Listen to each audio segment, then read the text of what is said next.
एखादा व्यक्ती एखाद्या व्यक्तीसारखी आहे, म्हणजे त्या व्यक्तीसारखे गुण दोष आहेत, किंवा माझा मुलगा माझ्या नवऱ्यावर गेलाय, किंवा माझी मुलगी माझ्यावर गेलीये, किंवा माझी मुलगी माझ्या आत्यावर गेलीये, बहिणीवर गेलीये, हे इंग्लिशमध्ये कसं म्हणायचं हे तुम्हाला माहिती आहे का?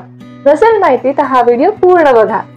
एखादी व्यक्ती विशेषतः कुटुंबातील दुसऱ्या व्यक्तीसारखी बोलायला, वागायला, दिसायला असेल हे सांगण्यासाठी आपण टेक आफ्टर समवन या फ्रेझल वर्बचा वापर करतो.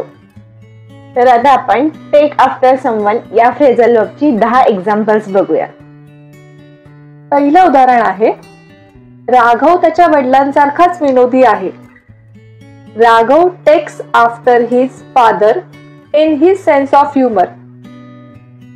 माया तिच्या आईसारखी दयाळू आहे. Maya takes after her mother in her kindness. वक्तशीरपणाच्या बाबतीत मी माझ्या वडिलांसारखी आहे, किंवा वक्तशीरपणाच्या बाबतीत मी माझ्या वडिलांवर गेली आहे. I have taken after my father in punctuality.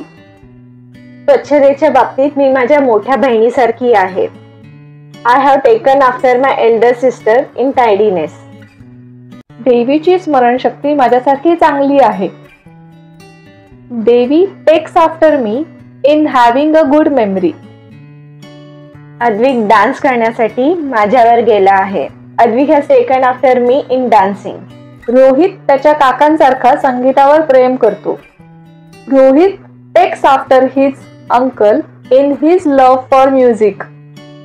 Manushi तिच्या आजीसारखी स्वयंपाकात कुशल आहे. Manushi takes after her grandmother in her cooking skills. नैनामध्ये तिच्या वडिलांसारखे नेतृत्व कौशल्य आहेत. Naina takes after her father in leadership skills. तो त्याच्या भावासारखा खेळामध्ये कुशल आहे. He takes after his brother in his athletic abilities. तर टेक आफ्टर समवन या फ्रेझल वर्बचा कसा वापर करायचा हे तुम्हाला कळलं असेल. आम्ही तुम्हाला एक वाक्य देतो, त्याचं तुम्ही इंग्लिशमध्ये ट्रान्सलेट करून सांगा. सूरज त्याच्या भावासारखा बुद्धिमान आहे.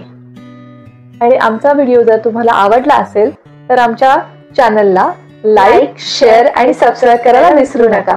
बाय.